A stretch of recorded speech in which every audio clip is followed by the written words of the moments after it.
피고인 측 피고인 질문 시작하시죠. 예, 변호인 반대 질문하겠습니다. 1, 2, 3 사항 생략합니다. 다만 사항 관련해서는 간단하게 하나 추가 질문하겠습니다. 피고인 2024년 9월 9일경 경호처장으로 임명되기 전에 윤석열 전 대통령을 직접 대면한 적은 없었죠. 예, 없습니다. 예, 직접 본 건 경호처장으로 임명된 날 직접 예. 보신 게 처음이신 거죠? 네, 그렇습니다. 5항 질문합니다. 피고인은 2025년 1월 10일 대통령 권한대행 최상목에게 사직서를 제출하였고 사직서가 수리되어 대통령 경호처장에서 퇴임하게 되었죠. 네, 그렇습니다. 피고인이 사직서를 제출한 이유는 대통령에 대한 체포영장 집행과 관련하여 공수처 등 수사기관과 경호처 사이 충돌과 대치가 이어지고 있었고 이에 대해 피고인이 대통령 권한대행인 최상목에게 수차례 중재를 건의하였으나 중재가 이루어지지 않자 피고인이 사퇴해야만 그러한 갈등 국면을 조금이라도 타개할 수 있을 것이라고 판단했기 때문이죠. 네, 그렇습니다. 예, 6항 질문합니다. 피고인은 2025년 1월 10일 전에도 사직서를 제출한 적이 있죠. 네, 2번 정도 있습니다. 두 번이라면 언제였는지 간단하게 말씀해 주실 수 있습니까? 첫 번째는 그 남미 해외 행사에서 그 해당국 경호팀의 비협조로 인해 가지고 좀 경호가 매끄럽지 못한 부분이 있었는데 그때 대통령께서 많이 화를 내셨습니다. 근데 그 스타일이나 성격 이런 걸로 봐서 제가 그런 것들을 좀 감당해 나가기가 어렵겠다 싶어 가지고 사직하는 게 맞겠다 싶어서 제가 이렇게 귀국 즉시 사직하겠다고 말씀을 드린 적이 있고요. 그게 2024년 11월 G20 정상회의 참석 위에 브라질 방문했을 때 말씀하시는 거예요? 네, 그렇습니다. 네, 그리고 또 한 번은 그 아까 말씀드린 대로 12월 8일 날 국방부 장관 공관 압수수색 때 대통령께서 한 발짝도 들여놓지 말라고 했는데 국수본의 우리 경찰 후배들이 한 명만 들어가서 좀 확인만 하게 해달라고 그래서 제가 아무도 모르게 보안 지켜가면서 그럼 한 명 가서 확인을 해봐라 이렇게 얘기했는데 그거를 저 아닌 누가 다른 사람이 대통령님께 보고를 드려가지고 제가 거꾸로 굉장히 큰 질책을 받은 경우가 있어서 주의 체계가 이래가지고는 뭐 주의관을 할 수가 없다 제가 이렇게 생각을 하고 사직서를 써서 용산 대통령실 그 비서실장에게 제출했을 때가 있었습니다. 예, 알겠습니다. 비상계엄 당일 피고인의 행적과 관련해서 7항, 8항, 9항, 10항 생략합니다. 피고인 그 12월 3일 그 저녁 때 삼청동 11항을 질문하겠습니다. 안가 회동 이후에 그 회동 이후 비상계엄 선포 전까지 조지호, 김봉식과 따로 연락을 주고받거나 대통령의 지시 사항 등과 관련한 대화를 나눈 사실은 없죠? 예, 없습니다. 알겠습니다. 12항 앞부분은 생략하겠습니다. 마지막 문장만 간단하게 다시 확인한 채 질문하겠습니다. 피고인은 2024년 12월 3일 21시 20분경 이전에는 비상계엄 선포 예정이라는 사실을 전혀 알지 못했죠. 네, 그 장관님들을 몇 분 중요한 장관님들을 불러서 뭐 회의하시는가 보다 하는 느낌은 있었지만 그런 비상계엄 같은 건 상상을 못했습니다. 예, 좀 경호처 비하폰 관련해서 질문하겠습니다. 13항입니다. 대통령 경호처에서 비하폰을 사용하는 이유는 대통령의 일정, 동선, 행사 내용 등은 모두 비밀에 해당하기 때문에 경호 중 그러한 내용이 도감청 또는 누설되는 것을 방지하기 위한 것이죠. 네, 예, 14항은 생략하겠습니다. 15항 질문합니다. 경호처 비하폰 운영을 직접 규율하는 규정이나 지침은 없죠. 없는 것으로 알고 있습니다. 예, 16항입니다. 경호처에서는 암호자재, 업무용 휴대전화 등에 관한 지침을 준용하여 비화폰을 운영했죠. 예, 예, 17항입니다. 경호처 비화폰을 경호처 외부 인사에게 지급한 것은 대부분 전임 경호처장인 김용현이 한 것이고 피고인이 외부 인사에게 비화폰을 지급한 것은 김봉식 서울경찰청장이 유일하죠. 네, 그렇습니다. 18항입니다. 피고인은 군 지휘부인 합참의장, 합참차장, 방첩사령관, 수도방위 사령관, 특전사령관 등에게 경호처 비화폰이 불출된 경위를 알고 있나요? 그건 저 부임 이전의 일이라 제가 알지를 못합니다. 그렇습니다. 서울경찰청장 비화폰 불출 및 반납 경위에 관해서 질문하겠습니다. 19항입니다. 서울경찰청장은 원래 경호처 비화폰을 사용하는 직책이 아니었죠. 네. 그리고 아까 그 말씀하시는 거 명확히 한 차원에서 질문합니다. 그 서울경찰청장에게 이제 경호처 비화폰을 지급하게 된 게 그 2024년 11월 9일 언론사 기자가 풀숲에 엎드려 마치 총을 쏘는 자세로 숨어서 촬영하다가 경호관에게 이제 발각돼서 경찰에 인계되는 사건이 발생했던 것이죠. 네, 그렇습니다. 21항입니다. 피고인은 그 사건을 처리하는 과정에서 서울경찰청장 김봉식과 일반 전화로 논의했죠. 네. 그런데 피고인은 서울청장과 일반 전화로 계속 통화하면 대통령 일정이나 동선 등 보안 사항이 노출될 위험이 있다 생각한 거죠. 네. 22항 앞부분만 다시 명확히 한 차례 질문하겠습니다. 피고인은 2024년 11월 12일경 김 본부장에게 지원본부장에게 대통령의 주말 비공식 경호 행사를 위해 집회 시위 상황 파악과 안전한 이동로 확보 등 교통 관리를 해야 하는데 서울경찰청장에게 비화폰을 지급할 수 있는지 물어본 것이죠. 예. 23항 질문하겠습니다. 김 본부장은 2024년 11월 12일 서울청장 집무실에 직접 방문하여 김봉식에게 비화폰을 지급했죠. 네, 그렇습니다. 24항 질문하겠습니다. 서울청장에게 비화폰이 불출된 것은 계엄과는 아무런 관련이 없었지만 김봉식 서울청장은 계엄 이후 비화폰을 가지고 있는 것이 부담스럽다. 앞으로 서울청장에게는 경호처 비화폰을 지급하지 않는 것이 좋을 것 같다라고 하면서 비화폰을 반납하겠다고 했죠. 네. 이것이 12월 5일입니까? 예, 12월 5일 날 밤 10시경인가 그때 전화할 때 그런 이야기를 했습니다. 가항 부분 아까 대답이 나왔던 것으로 보이기 때문에 생략합니다. 나항 질문합니다. 그 계엄 당일 윤석열 전 대통령이 서울청장 김봉식에게 비화폰으로 전화를 한 사실이 있나요? 그 당시에는 그 계엄 당일 날 한 것은 김봉식도 얘기하지 않았고 저도 알지 못했고요. 그 안 한 것으로 알고 있었고 계엄 다음 날 격려 전화 한번 한 것은 대통령께서 직접 저에게 얘기를 해주셨습니다. 격려 전화라면 뭐 수고했다 뭐 이런 취지 전화가 있어요. 고생했다고 이렇게 12월 4일 날 정오쯤 전화를 했다고 말씀하셨습니다. 알겠습니다. 다음 질문입니다. 윤석열 전 대통령은 계엄 당일 조지호 경찰청장에게는 월담한 국회의원을 체포하라고 지시하는 등 6차례 전화한 것으로 알고 있죠. 네. 라항입니다. 피고인은 조지호 경찰청장에게 비화폰을 반납하라고 요구하거나 제안한 사실이 있나요? 그런 사실 전혀 없습니다. 25항은 바꿔서 하나만 질문하겠습니다. 2024년 12월 6일 오전에 그 김봉식 서울청장 비화폰을 그 지원본부로 이렇게 반납하게 한 것이 아니고 그 피고인이 경호처장 그 비서실로 이렇게 보내라고 해서 반납을 받았는데 이것은 비화폰 사용자 중에 피고인에게 직접 반납을 문의한 사람은 김봉식이 처음이어서 통상의 절차를 잘 알지 못했고 또한 피고인이 불출한 그 유일한 비화폰이기 때문에 피고인이 받아서 지원본부에 전달하면 되겠다 이렇게 생각했기 때문인 거죠. 예, 저는 직원들을 오히려 도와준다고 생각했습니다. 그렇게 하는 것이. 나당 생략합니다. 26항 질문합니다.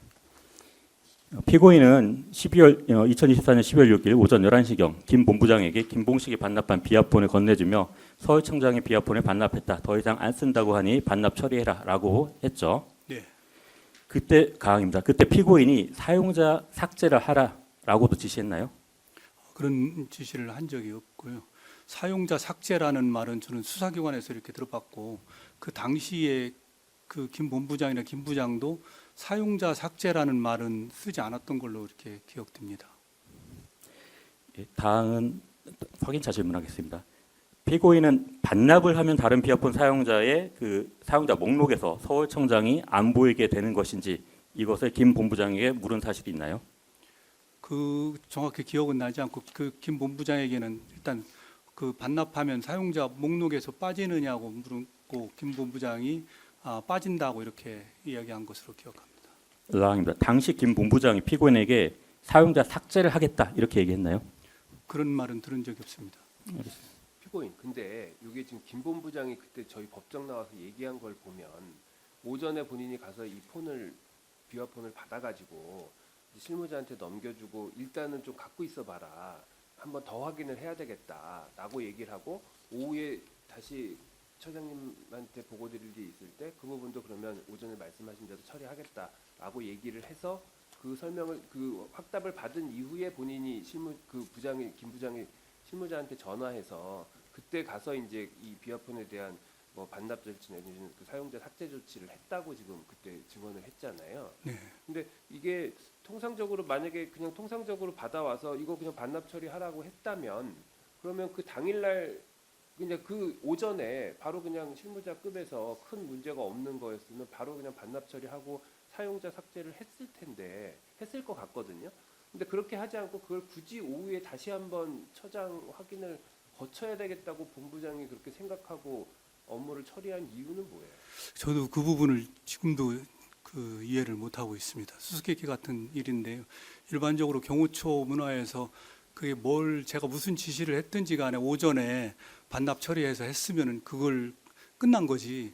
그걸 가지고 자기 그 본부장이 처장은 이렇게 얘기했지만 대기해봐라 이렇게 할 수 있다고는 생각하지 않습니다. 그런 문화는 아니라고 생각을 합니다. 그 경호처장 말이 정말 자기 신상에 엄청나게 중요한 그런 지시를 했으면 모르지만은 그 일상적인 어떤 지시나 이런 걸 가지고 본인이 판단해서 이렇게 뭐 대기를 하라 뭐 그런 거 했다는 게 믿어지지가 않고요. 그리고 그걸 오후까지 끌고 왔다는 것도 사실 좀 믿어지지는 않습니다. 그래서 오전에 그렇게 이야기를 했으면 오전에 당연히 다 끝난 걸로 저는 그렇게 생각하고 그럼 있습니다. 본인은 지금 그 당시 혹시 오후에 그 김 본부장이 다시 이 비화폰에 대해서 처리를 하겠다는 취지로 예. 뭐 그 확인을 구하거나 보고를 받은 기억은 있으세요? 아니 그런 받은 기억이 전혀 없습니다. 기억이 없으세요? 예. 그리고 왜 그때는 홍장원 폰 때문에 굉장히 그 긴급했고 그다음에 그 진봉식 비화폰은 전혀 바쁜 것도 아니고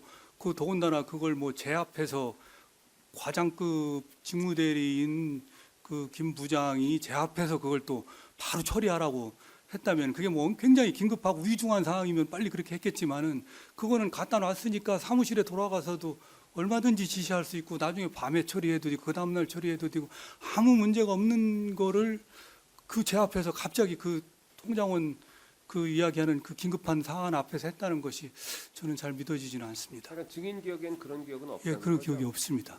알겠습니다. 다음 질문 하시죠. 예, 27항 질문하겠습니다. 피고인은 2024년 12월 18일 김 본부장에게 서울청장폰 잘 보관하고 있느냐고 물어본 사실 있죠. 네, 그렇습니다. 만일 피고인이 김 본부장에게 사용자 삭제를 지시했고 그 효과로 통화 기록이 삭제된 사실을 알았다면 서울청장폰 잘 보관하고 있느냐라는 질문을 하지는 않았을 것이죠. 예. 그런데 김 본부장은 실무직원 실수로 오염되어 봉인하기 어렵게 됐다. 이미 매우 죄송합니다. 이렇게 얘기했죠. 예. 2014년 12월 6일 오후 김 본부장과 김 부장의 보고 내용과 관련해서 질문하겠습니다. 28항입니다. 피고인은 2024년 12월 6일 16시경 정 보좌관으로부터 홍 장관과 관련하여 김 본부장, 김 부장이 보고하러 오겠다고 합니다라는 말을 들었죠. 네. 피고인은 2024년 12월 6일 16시 19분경 정 보좌관으로부터 이제 김 본부장과 김 부장이 도착했다는 전화를 받고 1층 식당 겸 회의실로 내려갔죠. 네.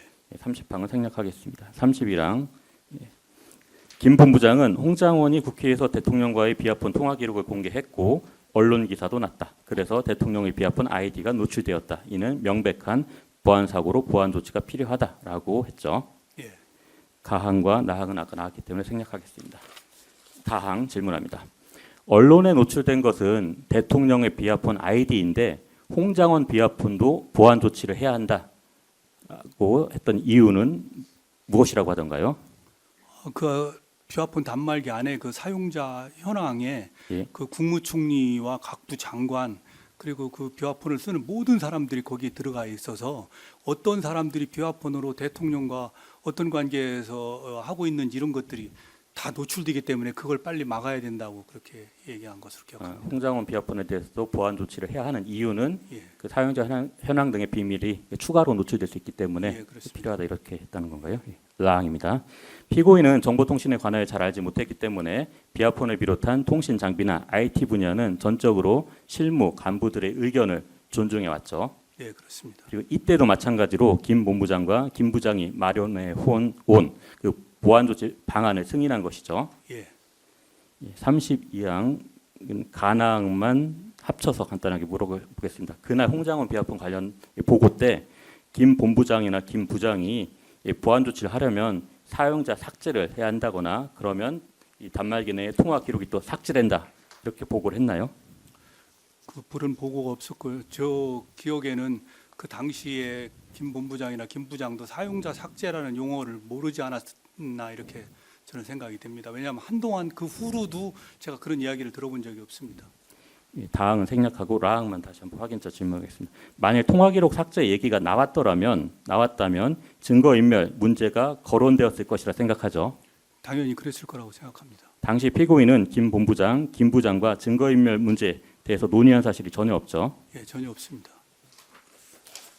33항 아까 나왔기 때문에 생략합니다. 34항 질문하겠습니다. 피고인은 보완 조치로서 대통령 아이디를 교체해야 한다라는 말을 듣고 김 본부장에게 대통령의 비합본을 바꿔주는 거냐 이렇게 물었죠. 네, 김 본부장은 현재의 비합본을 가지고 간단히 변경 작업을 하면 됩니다. 한 10분이면 됩니다. 이렇게 얘기했죠. 예. 당시 김 본부장이나 김 부장이 피고인에게 대통령 비합본의 아이디 교체를 위해서는 기존 계정의 사용자 삭제가 필요하다라는 것도 보고했나요? 듣지 못했습니다. 김 본부장이 대통령 비합본 아이디 교체가 간단한 작업이라고 말하였기에 당시 피고인과 김 본부장, 김 부장은 대통령 비합본 교체의 구체적인 방법에 대해서는 논의하지 않았죠. 네, 그보다는 대통령 단말기를 어떻게 받아올 것인지, 즉 부속실 통해 받을 것인지, 아니면 피고인이 직접 대통령에게 말하고 받아올 것인지, 그리고 작업을 언제 할 것인지 이런 걸 주로 논의했던 거죠. 예, 그렇습니다. 라항입니다. 피고인은 대통령 비합본 아이디 교체의 결과 기존 비합본의 통화 기록이 삭제된다는 것을 인식하고 있었나요? 그런 기술적인 것은 몰랐습니다. 35항은 아까 질문하셨기 때문에 생략합니다. 36항. 김 부장은 2024년 12월 6일 오후 피고인에게 보고할 때 36항도 아까 나왔기 때문에 생략하겠습니다. 대통령 비합본 아이디 교체 경위와 관련해서 37항 질문하겠습니다. 김 본부장과 김 부장의 보고가 끝난 후에 김 본부장과 김 부장은 먼저 대통령 관저로 이동했고 피고인은 처장 공간에 머무르다가 정 부장과 함께 관저로 이동했죠. 네, 그렇습니다. 피고인이 대통령 관저 업무 등으로 갔더니 김 본부장과 김 부장이 대통령 관저 출입구 안쪽에 비어 있는 사무실에서 대기하고 있었죠. 김 본부장은 그 제가 도착한다는 연락을 그 정보장관으로 받고서 출입구 밖에 나와 있었고 김 부장은 아마 그 안쪽 사무실에 있어서 보지를 못했습니다. 39항 질문합니다. 피고인은 대통령 관저 주거동에서 업무동 식당으로 가는 길목에서 대통령을 만나기 위해 혼자 서서 기다리다가 윤 전 대통령이 업무동 식당으로 이동하는 것을 보고 다가가서 대통령님 홍장원 비합본 사고 때문에 대통령님 아이디 노출되어 교체해야 한다고 합니다. 비합본 기기를 잠시 주시면 조치하겠습니다. 라고 했고 윤 전 대통령은 그래요 하면서 비합본 기기를 건네줬죠. 네, 그렇습니다. 그 후 피고인은 윤 전 대통령 비합본 기기를 가지고 김 본부장과 김 부장이 있던 방으로 가서 비합본 건네주었고 대통령과 저녁 식사를 하러 갔죠. 네, 피고인은 대통령과 식사하느라 비합본 아이디 교체 작업에는 참여하지 않았죠. 네, 그렇습니다. 다항입니다. 피고인이 식사 후 김 본부장, 김 부장이 있던 방으로 가서 작업이 다 끝났냐라고 물어봤더니 그들이 이미 조치해서 부속실 직원에게 건네주었습니다라고 답했죠. 네, 40항 질문하겠습니다. 정 보좌관은 이 법정에서 피고인이 24년 12월 6일 대통령 관저를 떠날 때 피고인의 표정은 평소와 다르지 않은 모습이었고 별다른 놀라움이나 죄의식은 전혀 느껴지지 않았다라고 진술했죠. 네, 피고인은 당시 보안 조치 차원에서 긴급히 대통령의 비합본 아이디를 교체한다고 생각했지 그로 인해서 통화 기록이 삭제되거나 증거인멸이 될 수 있다는 점은 전혀 인식하지 못했던 것이죠. 네, 그렇습니다. 41항 앞부분은 생략하겠습니다. 가항 질문합니다. 그 2024년 12월 7일 16시경 윤 전 대통령의 지시와 관련해서 질문합니다. 그날 이제 그 윤 대통령이 이제 화를 내면서 전화를 끊었다는 거잖아요. 네, 평소 대통령은 피고인과 친분이 없어서 피고인에게 존댓말을 사용했는데 이때는 반말로 이제 고함을 치면서 전화를 끊었던 거죠. 예, 화가 나셔서 이렇게 말하실 때는 반말로 하셨습니다. 나항 질문합니다.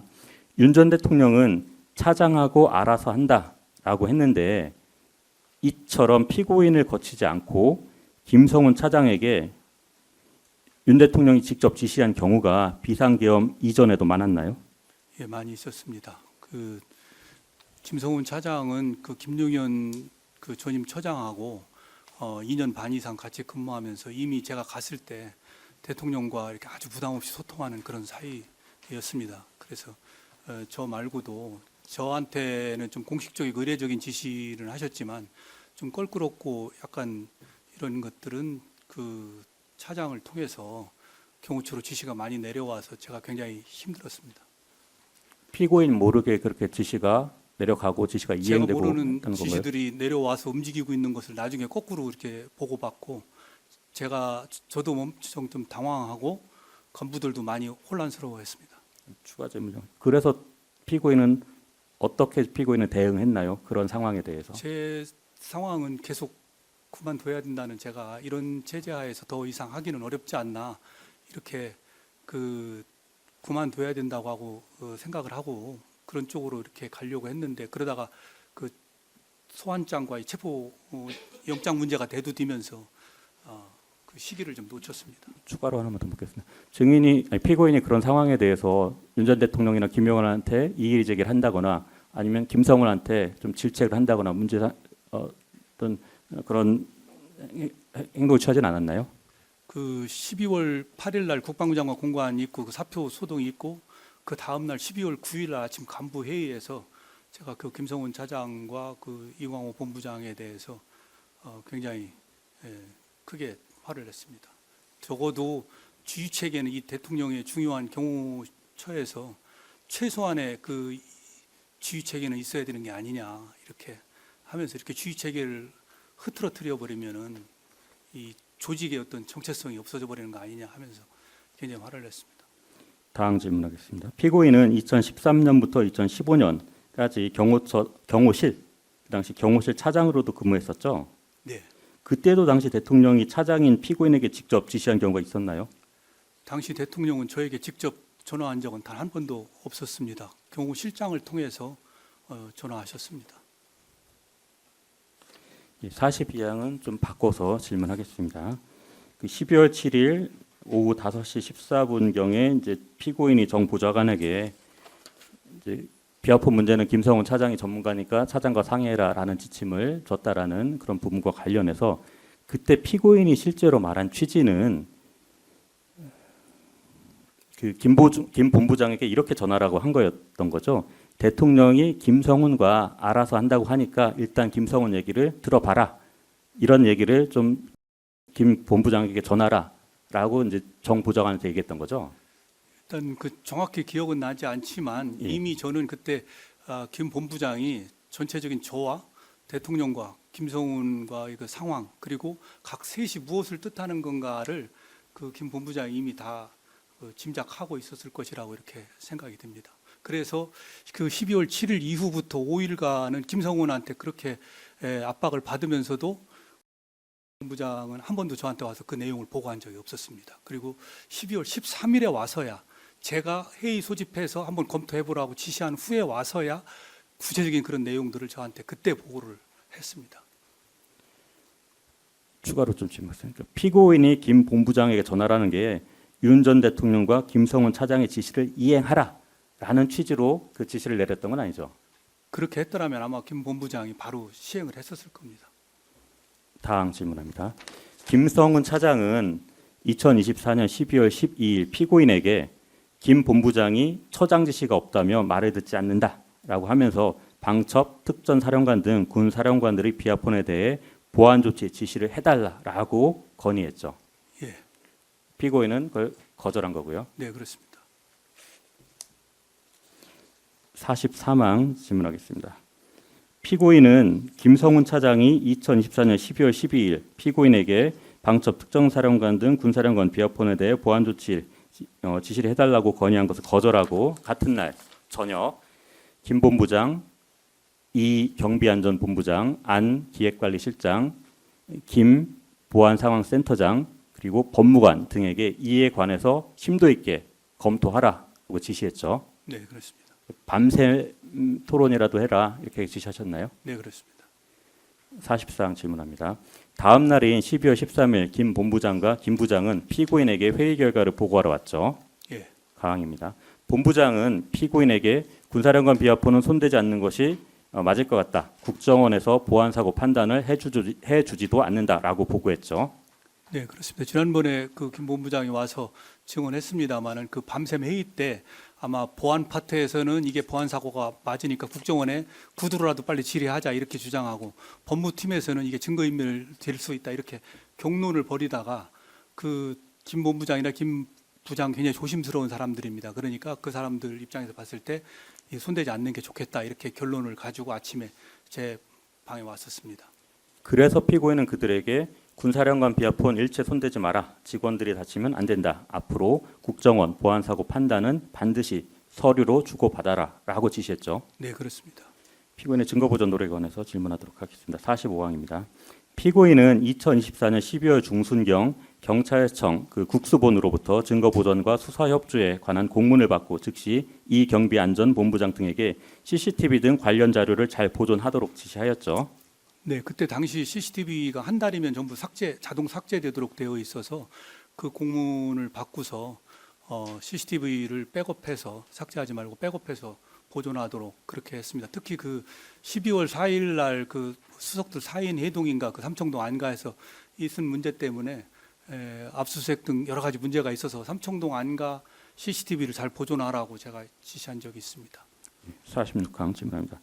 피고인은 지원본부에는 비화폰 등 주요 자료는 모두 통신 담당자뿐만 아니라 경비안전본부 보안상황센터 직원과 감사관실 감찰 담당자 등의 공동 입회하에 사인하고 봉인하라고 지시했죠. 네, 그렇습니다. 47항 질문하겠습니다. 피고인은 김봉식 서울청장 비화폰은 절차에 따른 비화폰 반납 처리를 한다라고 생각했죠. 예. 피고인은 홍장원 국정원 1차장의 비화폰과 윤석열 전 대통령의 비화폰은 보안 사고에 따른 신속한 보안 조치로서 홍장원 국정원 1차장의 비화폰은 원격 로그아웃을 해서 접속 차단하고 윤석열의 비화폰은 아이디를 교체한다라고 인식했던 거죠. 네, 그렇습니다. 49항입니다. 피고인은 비록 같은 날 조치가 이루어지긴 했지만 김봉식의 비화폰에 대한 반납 조치와 홍장원, 윤석열의 비화폰에 대한 보안 조치가 서로 전혀 다른 별개의 조치라고 생각했죠. 예. 50항입니다. 피고인은 2024년 12월 6일 당시 2024년 12월 3일 비상계엄 당일 윤석열과 김봉식이 비화폰으로 통화했다고 알고 있었나요? 아닙니다. 그렇다면 피고인은 김봉식의 비화폰에 국회 봉쇄와 관련하여 김봉식이 윤석열과 통화한 내역, 즉 특검이 공소장에서 윤석열의 내란 혐의 관련 증거라고 주장하는 것들이 있다고 생각할 수는 없었던 거죠.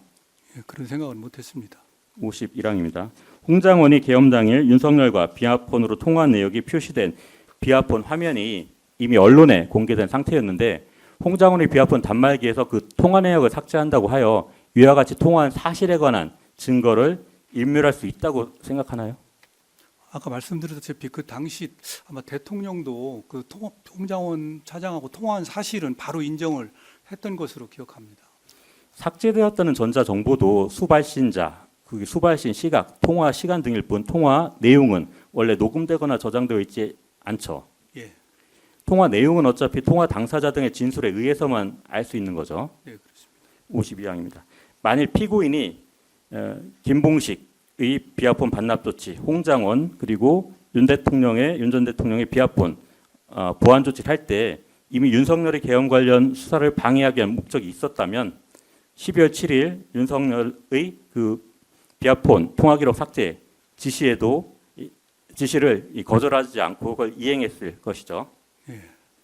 그렇지만 피고인은 그 윤 전 대통령의 지시를 이행하지 않았고 실무자들에게도 윤 전 대통령과 김성훈 차장의 통화 기록 삭제 지시를 이행하지 말라는 취지에서 군사령관 비화폰 손대지 말라라고 지시했던 거죠. 네, 그렇습니다. 네, 이상입니다. 혹시 뭐 피고인에게 추가로 물어보실 분 계신가요? 예. 변호인 신문상 50항 관련해서입니다. 김봉식 서울청장으로부터 12월 6일 날 비화폰 반납 받으셨잖아요, 오전에. 네. 그렇죠. 본인 직접 받아보셨죠. 비화폰 그 김봉식 서울청장의 경찰청장의 비화폰을 본인 직접 받아보셨습니까? 예, 그 조 비서관이 그거를 이제 처음에는 제가 용산으로 나가다가 이제 안 나가니까 오늘 출근하지 않는다 그러니까 그 조 비서관이 아까 말씀드린 그 회의실 식탁 거기다가 갖다 놨고 갔습니다. 그래서 제가 그 자리에 있던 걸 바로 그 좀 이따가 갖다 줘. 그 비아폰을 본 다음에 그 비아폰을 열어본 적 없습니까? 본 적은 열어본 적은 없습니다. 김봉식 그 서울청장으로부터 비아폰을 반납받았다고 하면서 책상에 놓여 있는 것을 본 다음에 그 아마 제가 지금 기억은 정확히 안 나는데 종이 가방에다가 이렇게 조그만 종이 가방에다 놓은 걸로 알고 있어서 종이 가방에서 꺼내서 준 걸로 아마 그렇게 기억이 됩니다. 그때 서울 그 비아폰을 받은 다음에 그걸 열어보곤 한 적이 없다. 본인 열어본 적이 없단 말씀이시죠? 예. 네, 알겠습니다. 다 물어보셨네. 예.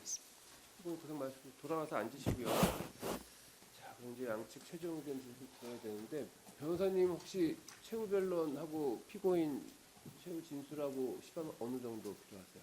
한 10분 정도면 될 것 같습니다. 두 분 다 하셔서? 예.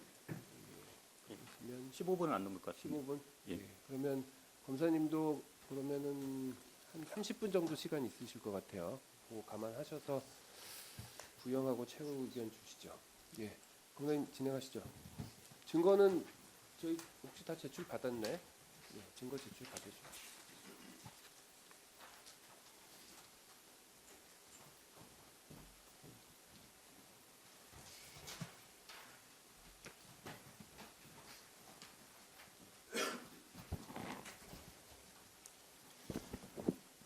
예, 증거 제출하도록 하겠습니다. 증거는 그 지금 갖고 오신 거 그거죠? 예, 이겁니다. 그건 그럼 저희가 다 끝나고 저희가 제출 받아서 정리하겠습니다. 거기 아마 중에 그 비밀 기록, 비밀로 분류된 거 이런 것들 뭐 인수증 같은 것도 쓰고 하셔야죠. 예, 그렇습니다. 예, 예, 그건 그러면 저희가 요거 양측 최종 의견 듣고 나서 예, 그리고 나서 실무적으로 받을게요. 예, 알겠습니다. 대표님 저 최종 변론하기 전에 아까 그 예. 비아폰 통신 기록 증수번 334번 직업화 자료입니다. 334번. 34번. 예. 예. 그다음 요거는 거기 해당 부분에 334번으로 기재해 주세요. 그게 검사님 질문에 28번 있는 부분이거든요. 그 조지호 김봉식 통화 내역을 제시하고 했던 부분에 증거 기록 334번을 제시하고 이런 식으로 써주시면 될 것 같아요. 예, 진행하시죠.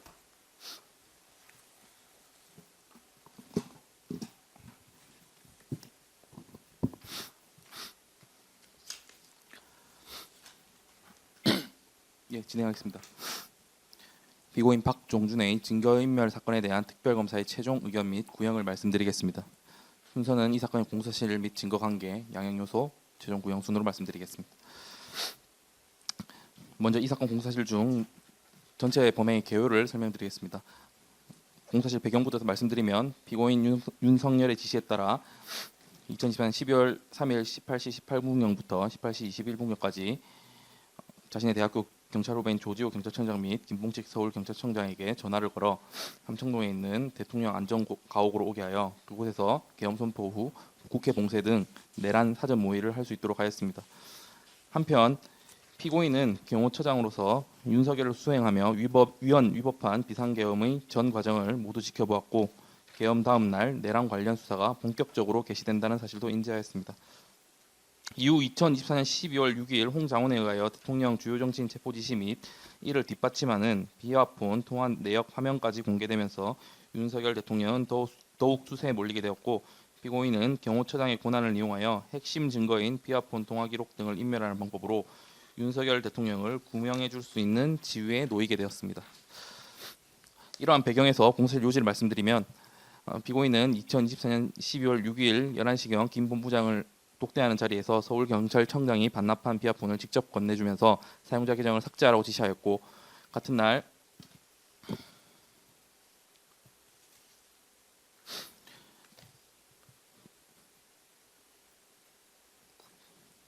김 부장 등과 홍장원 경호처 비아폰 화면 공개에 대한 조치 방안을 논의하는 자리에서 김 부장 등으로부터 사용자 계정을 삭제하는 경우 단말기 내 통화 기록이 삭제된다는 효과를 보고받았음에도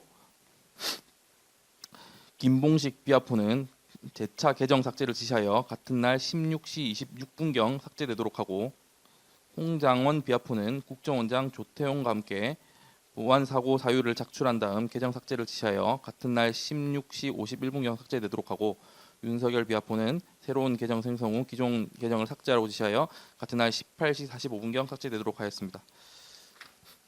이제 증거 관계입니다. 비아폰에 대하여 간략히 말씀드리겠습니다. 비아폰이란 스마트폰을 특수 제작해 해킹 도청이 불가능하도록 조치된 보안 애플리케이션을 통해서만 상호 전화 및 문자를 주고받을 수 있도록 함으로써 보안성을 극대화한 휴대전화기입니다.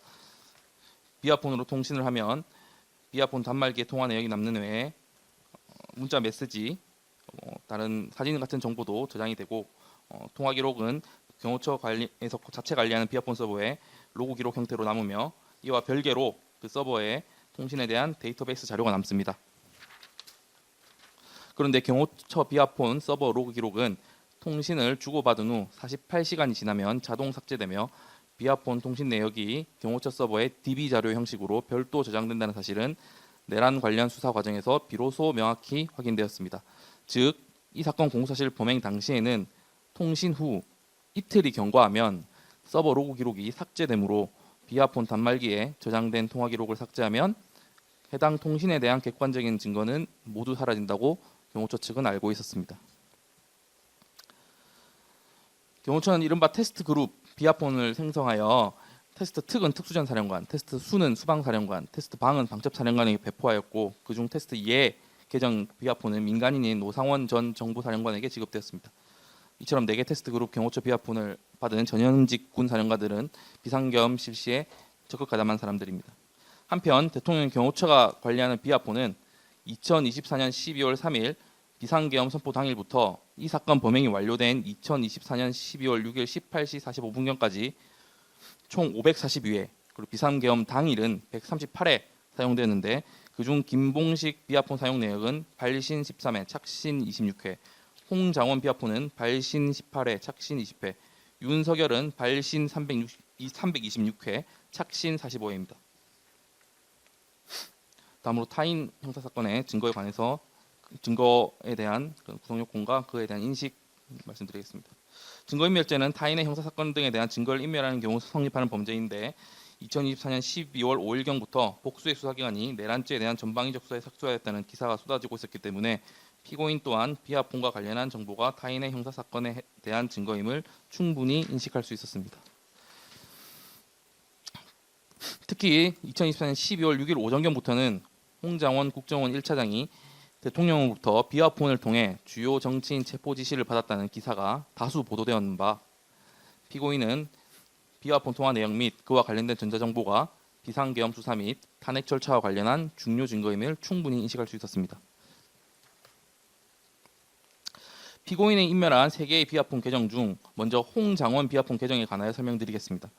사용자 계정 삭제라는 방법을 통해서 증거를 인멸한 것은 세 비아폰 모두 공통되므로 홍장원 비아폰 부분에 대하여 자세하게 말씀드리고, 나머지 비아폰은 특유한 사정을 추가 설명하는 방식으로 변론하겠습니다. 홍장원 비아폰 계정 삭제의 경과입니다. 국정원 비아폰 개발 관리 담당인 허모 직원은 2024년 12월 6일 15시 20분경 경호처 비아폰 담당인 류 국무원에게 전화하여 언론에 노출된 대통령 비아폰 계정에 대하여 조치가 필요한지 검토하라고 말해주었습니다. 그 직후 류 국무원으로부터 대통령 비아폰 계정이 노출되었다는 보고를 받은 김 부장 및 김 본부장은 15시 40분경부터 15시 56분까지 사이에 테스트를 거쳐 사용자 계정 삭제를 하면 단말기 내 통화 기록이 모두 삭제된다는 결과를 지득하였습니다. 같은 날 16시 20분경 김 부장 및 김 본부장은 피고인에게 홍장원 비아폰 사용자 계정 삭제를 해야 하고, 그렇게 하는 경우 단말기 내 통화 기록 등 데이터가 모두 삭제된다, 이렇게 상세히 보고하였습니다. 그 직후 피고인은 국정원장 조태용과 전화하며 홍장원과 연락이 되지 않아 비아폰이 사실상 분실 상태니 보안 조치를 해도 좋다는 조태용의 말을 듣게 되자, 통화 기록이 삭제되더라도 사용자 계정을 삭제하라며 명확한 지침을 주어 결국 홍장원 비아폰 사용자 계정이 삭제되기에 이르렀습니다. 그런데 홍장원 차장과 연락이 되지 않는다는 조태용의 말은 사실이 아니었고 피고인은 이를 검증하려 시도하지 않았습니다. 사용자 계정을 삭제하는 경우 그와 동시에 보안 앱에서 강제 로그아웃되고 비아폰에 저장된 통화 내역이 모두 삭제되며 이는 기술적으로 복구할 수 없습니다. 이때 삭제된 계정과 과거 통화했던 상대방 비아폰 통화 기록에는 삭제된 계정의 직책명이 사라져 누구와 통화했는지 단말기 자체로 특정하기 곤란해지고 특히 이 사건과 같이 통화 쌍방의 비아폰 사용자 계정이 모두 삭제되는 경우 더 이상 통화 내역을 확인할 방법이 없어지게 됩니다. 다음으로 홍장원 비아폰 통화 기록에 지니는 의미를 범행 동기와 관련지어 설명드리겠습니다. 2024년 12월 3일 비상계엄으로 인한 내란죄 인정의 근거가 된 주요 폭동 중 군경의 국회 봉쇄 그리고 그 진입 경위만이 비교적 상세하게 알려졌을 뿐 2024년 12월 6일 이 사건 범행 당일을 기준으로는 체포조 운영에 관한 내용은 그 전모가 아직 제대로 공개되지 않은 상태였습니다. 비상계엄 해제 후 군경에 의한 국회 봉쇄 부분은 언론 생중계 등으로 전 실황이 공개되어 사실관계 자체를 부인할 수 없었으므로 윤석열 등은 소위 경고성 계엄, 군경 투입은 질서 유지 조치라는 주장을 하기 시작했습니다. 이러한 상황에서 만약 체포조 운용 사실이 드러나는 경우 경고성 계엄 주장은 궤변에 불과하고 결국 사전에 계획된 내란 행위라는 결론에 이르게 되는 바 윤석열 측 입장에서는 사법 심사의 대상이 되지 않는 정당한 비상대권 행사였다고 주장할 필요성이 절실하였으므로 체포조 운용에 관한 증거를 은폐하는 동기가 있었습니다. 한편 윤석열로부터 직접 체포조 운용 관련 지시를 받은 사람은 홍장원이 유일하였고 당시 서버상 통화 기록은 48시간 후 자동 삭제되는 것으로 알려져 있었기 때문에 홍장원의 비아폰 단말기에 저장된 통화 기록만 삭제하면 체포조 운용의 유일한 물증을 인멸하는 결과가 되는 것입니다. 만약 그런 결과가 발생하는 경우 체포조 운용은 윤석열 대통령의 지시가 아니라 김용현 국방부 장관이 독자적인 결정인 것처럼 왜곡될 수도 있었을 것입니다. 경호처는 보안 사고에 따른 보안 조치 명목으로 홍장원 비아폰 계정을 삭제하는 바 당시 피고인과 경호처의 보안 사고에 대한 인식이 어떠했는지 설명드리겠습니다. 비아폰은 형식적으로는 암호 장비지만 실질적으로는 일반 장비에 준하여 관리되고 경호처에서 오랜 기간 비아폰 업무 담당했던 박 경호관은 비아폰 분실하더라도 보안 사고로 처리하지 않는다고 진술하였습니다. 한편 비아폰 개발 프로젝트를 총괄 담당한 국정원 허모 직원은 비아폰 사용자 계정은 아이디와 동일한 의미입니다. 앞으로 계정과 아이디를 통칭하여 계정이라 하겠습니다. 계정, 직책명, 통화 내역은 근거 규정의 미비로 비밀로 어렵다고 진술하고 있습니다. 또한 비아폰은 단말기가 적국에 유출되는 경우를 상정하여 해킹이나 디지털 포렌식을 통한 자료 복구도 불가능하도록 설계된 장비여서 계정이 공개된 것만으로는 비아폰 암호 체계에 미치는 영향이 없는 바 계정 노출만으로는 보안 사고라고 보기 어렵습니다. 그 공개된 계정이 대통령이 사용하던 것이라 하여 보안성 영향 판단이 달라질 근거는 없습니다. 국정원 허모 직원 또한 같은 견지에서 홍장원 비아폰 화면 공개 사태에 관하여 보안성 영향 별무 영향이 없다는 내부 보고서를 작성한 후 상부 보고를 마치기도 하였습니다. 한편 경호처는 2024년 12월 16일경 수사기관에 적법하게 압수된 특전사령관, 수방사령관 사용 경호처 비아폰에 대하여 국정원 허모 직원에게 접근하여 보안사고 처리를 해달라는 부탁을 하였고 이에 국정원은 경호처가 보안 조치를 악용해 증거인멸을 하려 한 것으로 판단한다. 내부 보고서를 작성하기도 하였습니다. 한편 김 본부장은 별건 재판에서 증인으로 출석하여 이 사건 당시 내부적으로 보안 사고인지 여부가 판단이 안 됐기 때문에 관련 보고를 거친 것이다는 취지로 증언하기도 하였는 바 이는 김 본부장이 당심에서 홍장원 비아폰 살해의 경우 보안 사고가 명백했다는 취지로 진술하고 증언한 내용과도 배치됩니다. 이상의 사정을 종합하면 홍장원에 의한 비아폰 화면 공개 사태는 보안성에 큰 영향을 미치지 않고 홍장원에 의해 추가 공개가 예상되는 정보도 비상계엄과 관련한 정보일 것이라고 추론하는 것이 상식적입니다. 당시 정황상 홍장원이 비상계엄과 전혀 관련 없는 국정원 전체 조직도 등을 갑자기 공개하고 나설 이유는 없었기 때문입니다. 따라서 경호처가 사용자 계정 삭제라는 과도한 조치로 신속하게 나아간 데는 긴급한 보안 문제가 발생했기 때문이 아니라 윤석열 대통령에게 크게 불리한 상황이 갑자기 발생해야 했기 때문입니다. 피고인은 윤석열 대통령이 정치적, 형사적으로 수세에 몰린 상황을 수습해주고자 본건 행위에 이른 것입니다. 다음으로 사용자 계정 삭제는 결국 내란의 중요 증거인 통화기록 삭제 목적을 달성하기 위한 것이라는 특검 측 주장을 보다 상세히 설명드리겠습니다. 경호처는 본건 공소 사실 이전부터 수사기관의 비아폰 통화기록 확보 시도를 저지할 수 있는 대비책을 지속적으로 연구해왔습니다. 경호처는 2024년 6월경 해병대 최상병 순직 사건과 관련하여 수사기관으로부터 비아폰 로그 기록 제출을 요구받은 것을 계기로 비아폰 서버상 로그 기록에는 통화 일시뿐만 아니라 통화자의 직책 정보도 포함되는 사실을 그때 처음 알았습니다. 이에 경호처는 비아폰을 개발 그리고 각 기관에 보급하였던 국정원에 서버에 저장되는 로그 기록에 직책 정보가 저장되지 않도록 해달라고 요구하기도 하였습니다. 이에 관하여 국정원 비아폰 개발 담당 허모 직원은 경호처는 그 무렵부터 뭔가를 숨기려는 의도가 보였다. 사실상 압수에 대비하여 미리 대응한 것으로 보였다. 서버 로그 기록에 직책이 대여되면 수사기관에 제공되어도 통화자들을 구분할 수 없을 것이라 생각한 거죠. 라고 진술한 바도 있습니다.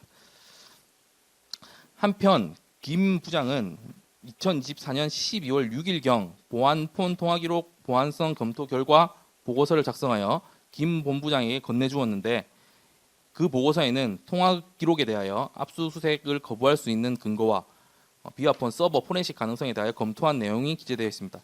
경호처는 이 사건 인멸행위 이전부터 수사기관이 비아폰 통화 기록을 확보하려는 상황을 예상하고 그에 대한 대비책을 검토해왔던 것인 바 결국 이 사건 사용자 계정 삭제도 기존에 대비했던 내용을 바탕으로 신속하게 진행할 수 있었던 것입니다. 2024년 12월 6일 12시경 특전사령관 곽종근이 김병기 의원의 유튜브 라이브 중계 인터뷰에 응하여 계엄 당일 대통령과 비상계엄과 관련하여 비아폰으로 통화했다는 취지의 말을 하였고 이를 접한 김성훈 경호처 차장은 김 본부장에게 특수전 사령관 비아폰 통화 기록을 삭제하라고 지시하였습니다. 이에 김 본부장 및 김 부장은 곧바로 류 군무원에게 지시하여 비아폰 계정 삭제 테스트를 진행한 후 직책명이 사라진다는 효과를 확인하였는데 이는 김 본부장 및 김 부장이 당초부터 통화 기록 삭제와 사용자 계정 삭제 간 연관성을 짐작하고 있었음을 방증합니다. 당시 특전사령관은 비아폰 자체를 공개하거나 대통령과 상세한 통화 내역을 공개하지는 않았던 터라 대통령에게 크게 불리한 상황이 초래되지 않았기에 특수전 사령관 계정 삭제는 곧바로 시행하지 않았던 것으로 보이고 만약 특전사령관 비아폰 삭제 지시가 너무 부당하여 애초에 이행할 의지가 없었다고 한다면 계정 삭제 테스트를 해 효과를 검증하려 들지도 않았을 것입니다. 경호처가 국정원 허모 직원을 통해 2024년 12월 6일 15시 20분경 대통령 계정 노출 사실을 최초 인지한 후 16시 20분경 피고인에게 보고하기까지 약 1시간 사이의 경과를 보다 자세히 살펴보겠습니다. 이를 통해 이 사건 관련하여 피고인에게 보고된 내용, 경호처가 사용자 계정을 삭제하여 달성하고자 했던 목적을 보다 선명히 알 수 있습니다. 류 군무원으로부터 15시 21분경 홍장원 관련 사태 보고를 받은 김 부장은 곧바로 류 군무원에게 사용자 계정이 삭제되면 단말기의 통화 기록도 삭제되는지 확인해보라고 지시하였고 류 군무원은 15시 41분경, 15시 56분경 두 차례에 걸쳐 경호처 테스트용 계정 2개를 삭제하여 통화 기록이 삭제된다는 효과를 분명히 인지한 후 이를 김 부장에게 유선 보고하였습니다. 오른쪽 통화 기록을 보시면 010 김 부장의 업무용 폰 번호이고 010 류 군무원의 휴대전화 번호로서 김 부장은 업무용 폰으로만 류 군무원과 연락하였다고 합니다. 변호인께서 지난길에 특검이 류 군무원과 김 부장과 통화 내역을 제시해주면 좋겠다고 하시어 통화 기록 일체를 가감없이 인용하였고 제시된 통화 내역을 보면 류 군무원이 사용자 계정 삭제 테스트를 시행한 후 그 효과를 김 부장에게 곧바로 보고하였음을 알 수 있습니다.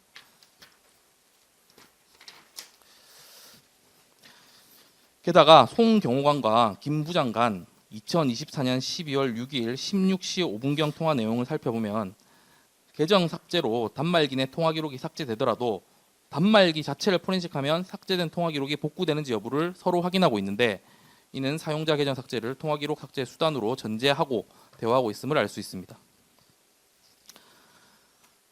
한편 이 사건 인멸 행위 이후인 2024년 12월 7일 14시 5분경 송 경호관과 김 부장 간 통화를 살펴보면 서버를 강제로 다운시키거나 일시 단절시켰다가 다시 연결하면 비아폰 단말기상 보안 앱이 로그아웃되어 통화 기록이 삭제되는 건 아닌지 시험해보는 대화를 하기도 하는 바, 이는 형사 책임을 회피하면서도 증거인멸의 결과를 가져올 수 있는 새로운 방법을 계속 모색하고 있는 상황으로 추정됩니다. 국정원은 홍장원 차장에 대하여 보안 조치를 시행하면서도 경호처와 달리 통화 기록이 삭제되지 않는 원격 비밀번호 변경의 방법을 시행하였는데, 피고인을 비롯한 경호처는 증거를 인멸하기 위한 목적이 있었으므로 같은 상황에서 국정원과 조치 내용이 달랐던 것으로 보입니다. 이상의 사정을 종합하여 사용자 계정 삭제 조치의 목적을 살피건대, 홍장원 비아폰의 경우 보안 사고에 해당한지 여부가 불분명하여 신속하게 사용자 계정을 삭제할 만한 상황이 아니었고, 당초부터 보안 조치를 명목으로 통화 기록 삭제를 의도한 것이므로 원격 비밀번호 변경 등 증거인멸의 결과를 피할 수 있는 다른 조치를 고려하거나 선택하지 않은 것입니다. 다음으로 대통령 비아폰에 대한 조치에 관하여 간략히 살펴보겠습니다. 앞서 설명드린 바와 같이 대통령 비아폰 계정이 공개된 것만으로는 보안 사고라고 단정하기 어렵고, 가사 보안상 문제가 된다고 하더라도 그 공개된 계정을 불용 처리하여 보존한 후에 대통령에게 공개되지 아니한 새 계정을 제공하면 족하지, 공개된 기존 계정을 시급히 삭제할 필요성은 전혀 없었습니다. 국가보안기술연구소 소속 비아폰 개발 담당인 이모 연구원, 그리고 국정원 보안 담당 허모 직원도 같은 취지의 진술을 하고 있습니다. 경호처 비아폰 실무 담당인 류 군무원의 진술도 이와 같습니다. 이제 서울경찰청장 비아폰에 대하여 설명드리겠습니다. 경호처는 특전사령관, 수방사령관, 방첩사령관, 경찰청장에게 비아폰을 지급하였고, 이어서 서울경찰청장에게도 비아폰을 지급하였습니다. 이들은 군을 국회에 투입하거나 국회를 봉쇄하는 등 모두 내란에 중요하게 가담하였습니다. 그리고 2024년 12월 1일에는 김용현 국방장관이 서울청장의 비아폰 소지 여부를 직접 챙겼고, 비상계엄 전날 서울청장의 비아폰이 대통령과 동일한 수준으로 연락처 열람 범위가 확대되었으며, 비상계엄 당일에는 김봉식 서울청장과 김용현 국방장관은 비아폰으로 총 5차례 통화했습니다. 한편 김봉식은 경호처 비아폰을 교부받는 경위와 관련하여 경호상 문제로 경호처와 상시 소통을 위해 비아폰을 지급받았다고 진술하였습니다. 김봉식은 별건 재판에서 증인으로 출석하여 비상계엄 전에는 어떤 경비상 필요가 있어서 비아폰 받았고, 그럼 반납 시에는 경호상 필요가 모두 해소된 것이냐는 특검 측 질문을 받고 제대로 답변하지 못하면서 단지 계엄 이후 부담스러워서 반납했다고 진술했습니다. 이와 같이 김봉식이 계엄 당일 치안과 직접 관계없는 국방부 장관과 다수 통화한 사실, 그리고 비아폰을 소지하게 된 이유와 갑작스럽게 반납한 이유를 제대로 설명하지 못하는 점을 종합하면 김봉식에게 경호상 문제 소통을 위하여 비아폰 지급된 것이 아니라 비상계엄을 위해 지급된 것이 아닌지 의심됩니다. 피고인은 2024년 12월 6일 11시경 보좌관을 통해 반납받은 서울경찰청장 비아폰을 김 본부장에게 직접 건네주며 사용자 삭제라 서울청장이 무서워서 반납했다고 말했고, 이에 김 본부장은 이를 김 부장에게 다시 건네주면서 처장님이, 그러니까 피고인이 사용자 계정 삭제를 지시했는데 일단 보존하고 처장님 뜻을 한 번 더 확인하고 처리하자고 말하였습니다. 이후 류 군무원은 김 부장으로부터 서울청장 비아폰을 건네받아 대기하였습니다.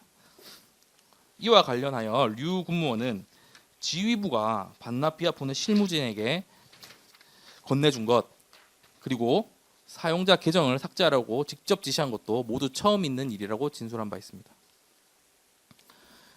과거 경호처가 비아폰을 반납받으면 그 비아폰 사용자 계정을 삭제한 후 보존한 사례가 있기는 했지만, 이는 지금 보시는 류 군무원 진술과 같이 지휘부 보고 없이 실무진 재량으로 판단하여 처리한 사례였을 뿐이고, 기관장이 직접 반환된 비아폰의 사용자 계정을 삭제하라고 지시한 사례는 없었습니다.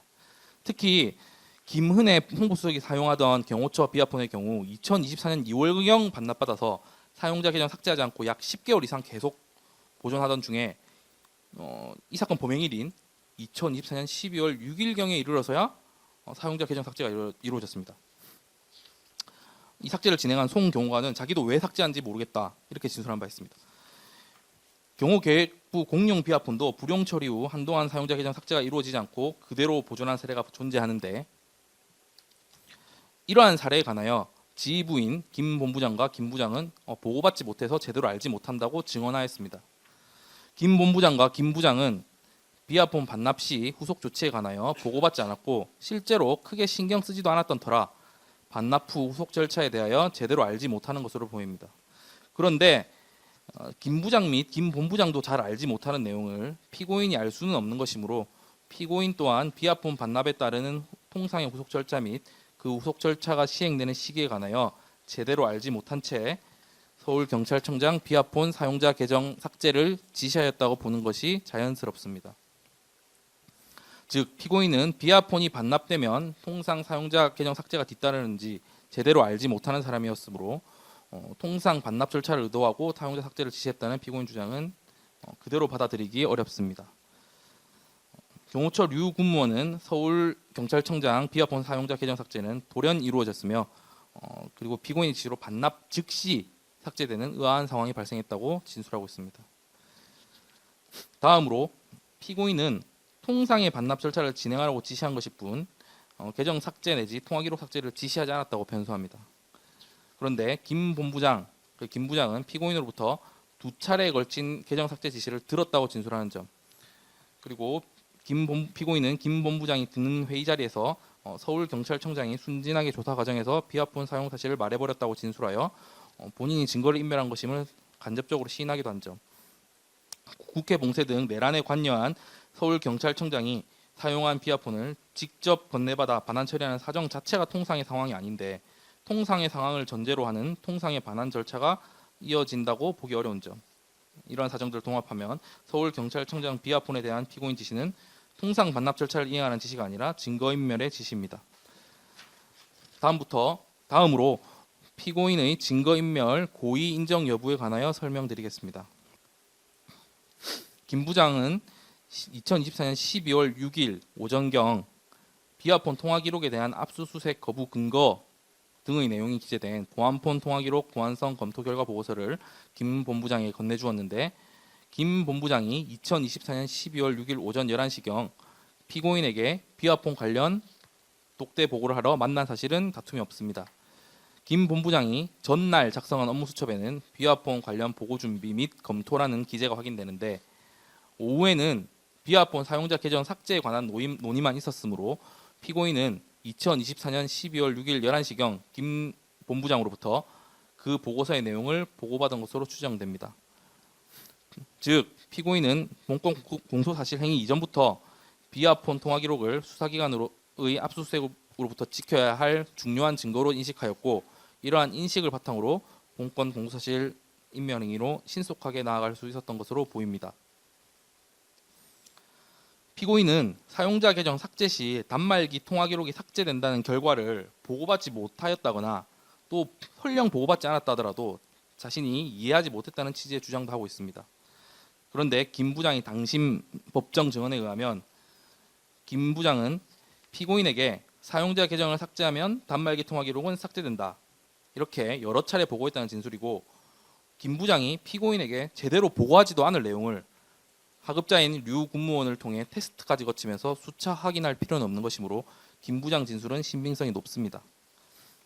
그리고 김 부장의 보고 내용은 크게 어렵거나 전문적인 지식이 뒷받침되어야 하는 것이 아닙니다. 피고인은 계정 삭제를 지시할 당시 증거인멸의 결과를 인식하였습니다. 또한 피고인은 2024년 12월 6일 11시경 김 본부장에게 서울경찰청장 반납 비아폰을 건네줄 무렵에는 사용자 계정을 삭제하면 단말기 내 통화 기록이 삭제된다는 효과를 알지도 못했으므로 내가 의미도 모르는 사용자 계정 삭제를 지시를 했을 리가 없다는 취지로 주장한 듯합니다. 그런데 계정 자체를 삭제하면 그 계정과 연계된 일체의 정보가 삭제된다는 것은 상식적 추론의 영역입니다. 반드시 어떤 기술적 전문적 지식이 필요한 것이 아닙니다. 따라서 사용자 계정을 삭제하면 그 계정이 비아폰을 사용한 내역을 은폐할 수 있을 것이라는 상식적 추론에 따라서 삭제 지시를 할 수 있고 피고인은 최초 오전 지시 이후에 그 삭제 효과를 검증해서 보고받아 그 의미를 보다 명확히 인지하면서도 재차 사용자 계정 삭제를 최종 승인 내지 지시한 것이므로 이러한 피고인의 일련의 행위에는 증거인멸의 고의가 있었습니다.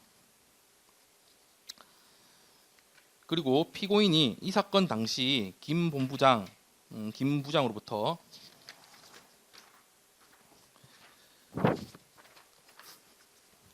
비아폰 서버를 포렌식하면 삭제된 통화 기록, 로그 기록이 복원될 것이라는 취지의 보고를 받았는지와 관련하여 김 부장은 이 사건 무렵부터 2024년 12월 19일경까지 국가보안연구소 이모 연구원에게 비아폰 서버 포렌식이 가능하냐는 취지로 반복 질문하였고, 이러한 점을 비추어 보면 김 부장도 12월 19일까지도 서버 포렌식이 가능한지 여부를 제대로 알지 못해서 여기저기 묻고 다니는 상황이었는데, 그보다 2주가량 전인 12월 6일 이 사건 범행일에 피고인이 서버 포렌식이 가능하다는 단정적 보고를 누군가로부터 받았다는 것은 자연스럽지 못합니다.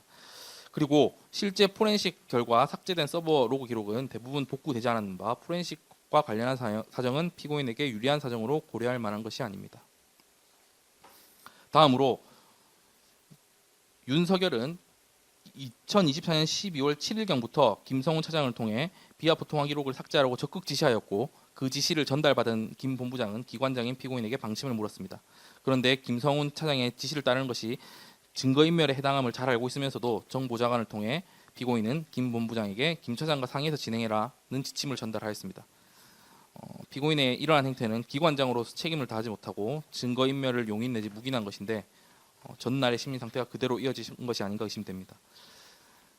방금 설명드린 정황은 정 보좌관의 진술, 그리고 김 본부장의 수첩 메모, 처장은 차장과 협의하여 관련하여 추진할 것이라는 지침을 받아 적은 김 본부장의 수첩 메모, 그리고 김 부장의 당심 법정 증언을 통해 분명히 드러나고 있습니다. 피고인이 본건 범죄 이후 추가 인멸 범죄를 저지르지는 않았지만 정 보좌관으로부터 이 사건 직후 같은 행위를 반복하는 경우 증거인멸죄에 해당할 수 있다는 조언을 듣기도 하였고, 국가기록원의 2024년 12월 6일자 비상계엄 관련 기록 파기 시 처벌받을 수 있다는 공문을 접한 다음 같은 행위를 반복하면 어떤 명목을 덧대더라도 형사처벌을 완전히 피하지 못할 것이라는 두려움에 추가 범행을 자제한 것으로 보입니다. 추가 범죄를 저지르지 않았다고 하여 이것을 본건 고의 조각의 근거로 삼을 수는 없습니다. 더하여 김 본부장 그리고 김 부장 수첩 기재 내용을 보면 피고인은 이 사건 인멸 행위 이후에도 김 본부장 등에게 이 사건 사용자 계정 삭제 행위를 정당화할 수 있는 논거를 사후적으로 마련하라는 취지의 지침을 준 것으로 보입니다. 만약 피고인이 정말 인멸의 의도 없이 이 사건 공소사실의 행위로 나아갔으면 자신의 당시 의도를 잘 소명하려 노력하면 족할 뿐 실무진에게 사후 정당화 논리를 마련하라고 지시할 이유가 없습니다. 게다가 피고인은 이 사건 발생 이후 적법한 영장 집행이라고 하더라도 무조건 차단하라는 지침을 하달하기도 하였고, 체포영장 집행을 시도하는 경우 끝까지 저항하라는 취지의 지침을 하달하면서 구속되어도 어쩔 수 없다는 말을 하기도 하였는 바 이러한 피고인의 사후 태도 또한 피고인의 고의를 추단케 하는 간접 사정에 해당합니다. 그리고 피고인이 2024년 12월 12일경 그리고 2024년 12월 18일경 두 차례에 걸쳐 수사기관의 정당한 압수수색 집행을 그 본인의 명의로 거절한 사정 또한 이 사건 공소사실 무련 피고인의 고의를 추단케 하는 간접 사정이라 할 것입니다. 이제 최종 구형 의견을 말씀드리겠습니다. 예, 장우성 특검보가 최종 구형 의견 말씀드리겠습니다. 먼저 이 사건 범행의 중대성입니다. 증거인멸죄는 결국 어떤 사건에 어떤 증거를 인멸하는지에 따라 죄질의 경중을 다르게 보아야 합니다. 이 사건 범행으로 인멸된 증거는 윤석열 대통령 등의 내란죄의 증거였고, 내란죄는 헌법상 민주적 기본 질서와 국가 존립을 위태롭게 하는 범죄로서 법정형이 사형에 이르는 중대 범죄입니다. 또한 피고인의 범행으로 인멸된 증거는 비상계엄 시 체포조 운용을 뒷받침하는 유일한 객관적 물증이었으며 체포조 운용 사실은 대표적인 내란죄의 폭동행위였습니다. 뿐만 아니라 이 사건 증거는 현직 대통령의 탄핵 여부를 판단하는 데 핵심 증거로 사용될 수 있었던 증거였습니다. 그런데 피고인은 이와 같이 중대한 형사사건 내지 징계사건의 핵심 증거였던 비아폰 내 전자정보를 삭제한 것입니다. 피고인의 범행으로 내란 가담자들 사이의 연락 내역은 사라져 버렸고 별도 데이터베이스가 발견되지 않았다면 비상계엄이 마치 김용현 장관의 독자적 결정인 것처럼 사실관계는 왜곡될 수 있었습니다. 나아가 경고성 계엄, 계몽령 같은 왜곡된 주장이 우리 사회를 더욱 혼란스럽게 하였을 것입니다. 이와 같이 내란죄를 은폐하려는 피고인의 범죄 행위는 그러한 행위와 초래하는 사회적, 역사적 해악이 매우 중대합니다. 다음은 피고인의 지위 등 관련입니다. 피고인은 약 25년간 경찰 공무원으로 재직하였고 특히 핵심 수사부서에도 근무한 고위 경찰 간부였으므로 형사사건에서 증거의 가치를 누구보다 잘 이해하고 있었습니다. 피고인은 경호처장으로서도 항상 대통령을 밀책 수행하며 비상계엄의 선포의 절차적, 실체적 위법성을 생생히 목격하였으므로 비상계엄에 대한 수사가 진행되리라는 사정도 누구보다 잘 알고 있었습니다. 그럼에도 피고인은 자신을 경호처장에 임명한 윤석열 대통령을 위해 보안 조치라는 빌미로 이 사건 범행을 이르러 고위공직자로서의 책임을 방기하였습니다. 뿐만 아니라 윤석열 대통령이 1심 무기징역을 선고받아 비상계엄의 위법성과 중대한 범행이 확인되었음에도 피고인은 그러한 범행의 증거를 인멸한 잘못을 뉘우치지 않고 있습니다. 오히려 피고인은 자신이 지시한 내용에 대해서 납득하기 어려운 주장을 반복하고 있습니다. 경호처라는 별도 조직이 운영되는 이유는 대통령에게 투여된 민주적 정당성, 즉 국민 주권의 총합이라는 상징성에 대한 존중입니다. 그럼에도 피고인은 공직자로서 본분을 잊고 국민이 아닌 대통령 등을 위해 이 사건 범행에 이른바 그러한 범행에 대한 합당한 처벌이 필요합니다. 이상의 점을 종합할 때 피고인에게 징역 3년을 선고해 주시기 바랍니다. 이상입니다. 변호인 최후 변론 하시죠.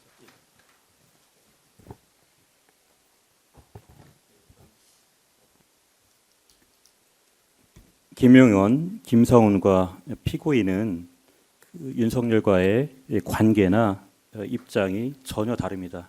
피고인은 2024년 9월 9일 경호처장으로 임명됐습니다. 그런데 아까 마치 경호처가 옛날부터 어떤 것을 숨기려고 했던 의도가 있었던 것으로 보인다라는 국정원 담당자가 말한 시점은 2024년 6월입니다. 이렇게 좀 피고인과 무관한 다른 사정까지 피고인의 고의를 추단하는 사정으로 이렇게 참고하는 것은 부당하다고 생각합니다. 그런 부분은 말씀드리고 싶습니다. 또한 서버에서 사용자 계정을 삭제하는 조치를 한다고 해서 과연 그 단말기 내에서 통화 내역 등 전자정보가 삭제되는 것이 일반인이 상식적으로 당연히 알고 수 있는 내용인지 저는 의문입니다.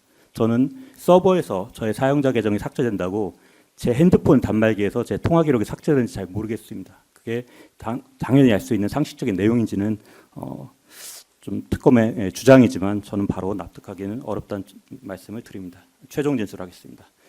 피고인의 변호인입니다. 증거 관계에 대해서 간략하게 말씀드리겠습니다. 자세한 내용은 추후에 변론 노지서로 제출하도록 하겠습니다. 이 사건 공소 사실에 부합하는 듯한 증거 중에 이 사건의 쟁점, 즉 피고인의 고의에 관한 직접적인 증거는 김 본부장, 김 부장 그리고 정 보좌관의 진술이라 할 것이고 다른 증거들은 대부분 제3자의 주관적인 의견이거나 추측에 불과합니다. 그런데 정 보좌관은 피고인의 보좌관으로서 사실 김 본부장, 김 부장이 보고하고 피고인의 지시 또는 승인할 때 거의 대부분의 시간 배석하였을 것임이 분명한데도 사용자 삭제나 통화기록 삭제 등의 말은 들은 기억이 없다는 취지로 증언했고 통화기록이 삭제되었다고 들은 후 깜짝 놀라 김 부장에게 따진 그의 반응을 보더라도 정 보좌관이 그러한 사실을 듣지 못한 것은 분명해 보입니다. 김 본부장의 증언은 여러모로 모호할 뿐만 아니라 김 본부장이 아직도 사용자 삭제의 개념이나 그 결과 등을 잘 모르고 있음이 드러났을 뿐입니다. 법정에서도 김 본부장 본인이 스스로 사용한 말은 사용자 목록에서 안 보이게 된다, 볼 수 없다 등의 표현이었고 사용자나 계정의 삭제 등은 특검의 질문에서 먼저 나왔을 뿐입니다. 김 본부장이 자신이 알고 있는 것, 그가 인식한 내용과 범위를 초과하여 피고인에게 보고할 수는 없습니다. 김 부장의 증언이 직접적인 것으로 보이지만 김 부장의 진술은 정 보좌관이나 김 본부장의 진술과 부합하지 않는 부분이 있고 사실 김 부장도 2024년 12월 6일 당시에는 사용자 삭제의 효과를 제대로 알지 못했던 것으로 보입니다. 그리고 김 본부장과 동행하여 보고하는 자리에서 김 부장이 주도적으로 보고했을 리도 없습니다. 김 본부장은 2급 본부장이고 김 부장은 4급 서기관으로서 일반적으로 3급의 경호 공무원이 맡는 IT 계획부장의 직무 대리에 불과했습니다. 다른 부장들보다도 급이 낮은 직무 대리에 불과한 김 부장이 김 본부장과 보고하는 자리에서 피고인에게 직접 그리고 주도적으로 보고할 수는 없습니다. 김 본부장과 김 부장은 김성훈 차장이 2024년 12월 6일 특전사령관의 비아폰 단말기 통화 기록을 삭제하라고 한 지시와 12월 7일 방첩사령관, 수방사령관, 특전사령관 비아폰 통화 내역을 삭제하라고 한 지시를 거부했습니다. 12월 6일은 이 사건 공소사실 같은 날입니다. 이는 그들의 수첩에도 기록되어 있습니다. 그럼에도 그들은 김봉식과 홍장원, 윤석열의 비아폰에 대하여는 반납 또는 보완 조치를 했습니다. 그들 역시 이러한 조치들이 통화 기록의 삭제로 인한 문제를 야기할 것이라고 생각하지 않았기 때문일 겁니다. 그리고 이러한 조치들에 관하여는 군 사령관들에 대한 것들과는 달리 그들의 수첩에 통화 기록 삭제가 기재되어 있지 않습니다. 피고인은 김봉식의 비아폰을 반납받은 것과 홍장원과 윤석열의 비아폰에 대하여 보완 조치를 한 것이 전혀 다른 조치라고 생각했습니다. 각 조치를 이행하는 기술적인 방법이 같은 것이라고는 생각하지 못했습니다. 실무자들이 그러한 기술적인 것까지 처장인 피고인에게 보고하지는 않기 때문입니다. 피고인은 김봉식의 비아폰은 통상적인 반납 절차에 따라 반납 처리되고 홍장원과 윤석열의 비아폰에 대하여는 보안 사고에 따른 긴급한 보안 조치가 행해지는 것이라고 생각했습니다. 피고인은 비아폰의 반납, 원격 로그아웃과 대통령의 아이디 교체라고만 알았고 지금도 피고인의 기억 속에는 위 단어들만 남아있을 뿐입니다.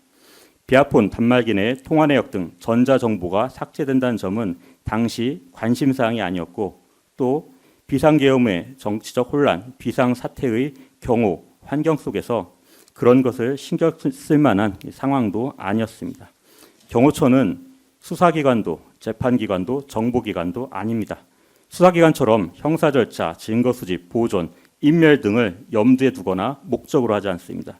업무를 처리하면서 그런 것을 우선시할 수는 없습니다.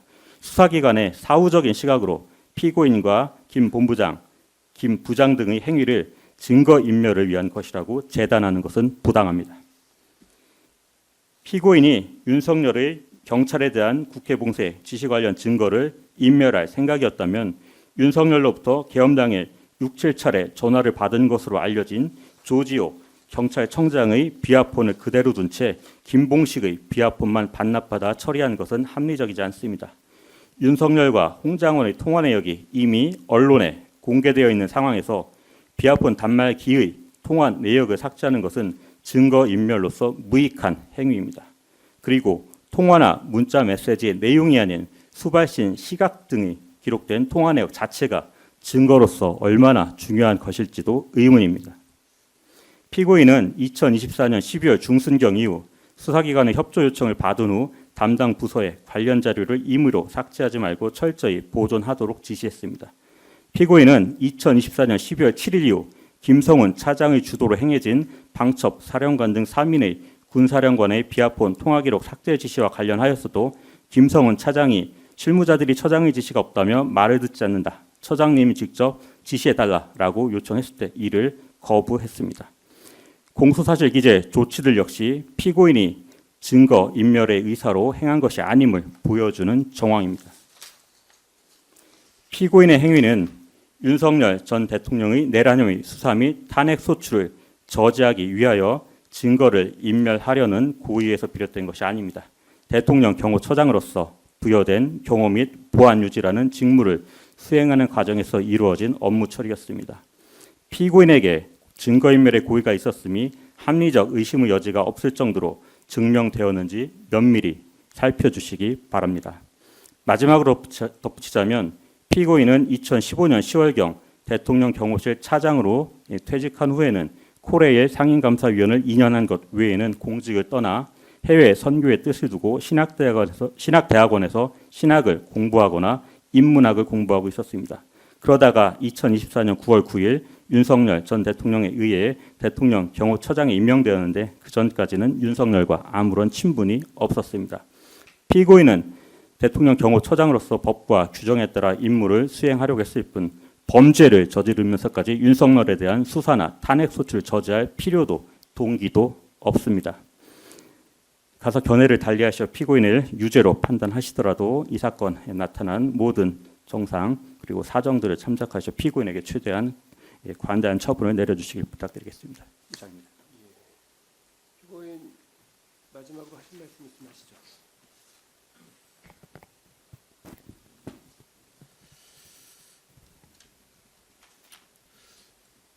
존경하는 재판장님, 이 재판을 시작할 때 저는 모두 진술을 통해서 진실하게 재판에 임해 사실관계가 정확히 밝혀지기를 소망하는 저의 심경과 각오를 말씀드렸습니다.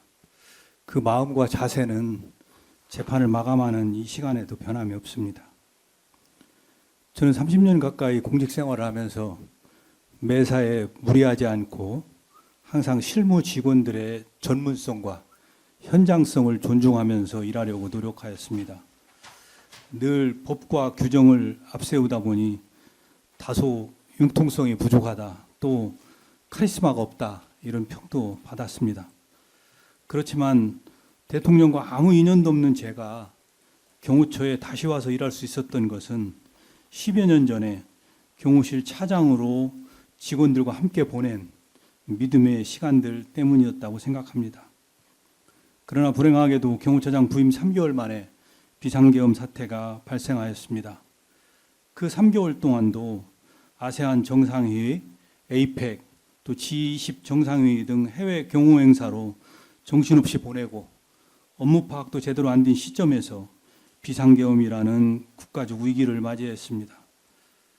대통령 탄핵 소추와 현직 대통령 체포영장, 국가기관 간 무력 충돌 가능성 등 헌정사상 초유의 사태 앞에서 저는 경호처장 사직과 경찰 출두로 위기 국면을 타개하고자 하였습니다.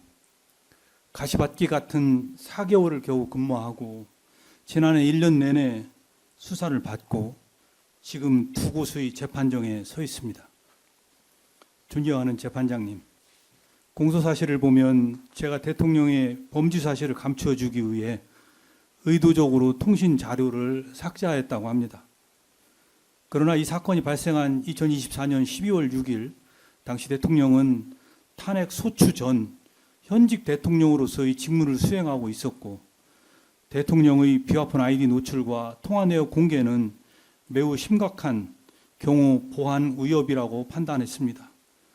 또한 같은 날 발생한 서울경찰청장 비화폰 반납 처리는 반납에 따른 구체적인 절차와 결과에 대해서 저희가 주의를 기울이지 못한 그런 것이었습니다. 현재 시점에서 돌이켜볼 때 정말 저희들의 부족한 전문 지식 그리고 서두른 판단으로 최상의 기술적 조치를 하지 못한 그런 미흡함은 있었지만 저나 저희 간부들이 증거인멸의 의도를 가지고 일을 처리한다는 그런 생각은 전혀 없었습니다.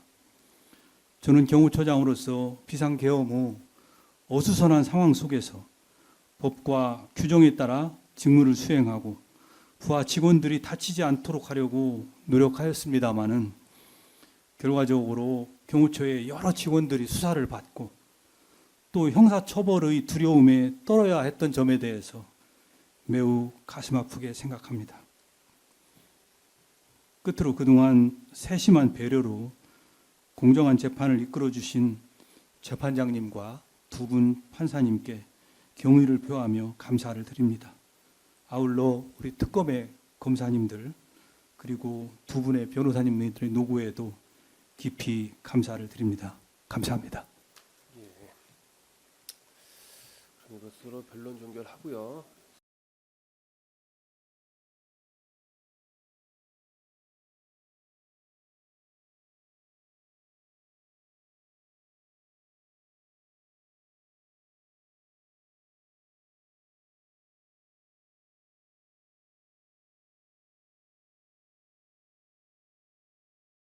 선고일은 5월 21일 오후 2시에 선고합니다. 5월 21일 오후 2시 선고하겠습니다. 예, 재판 마치겠습니다. 고생 많으셨습니다.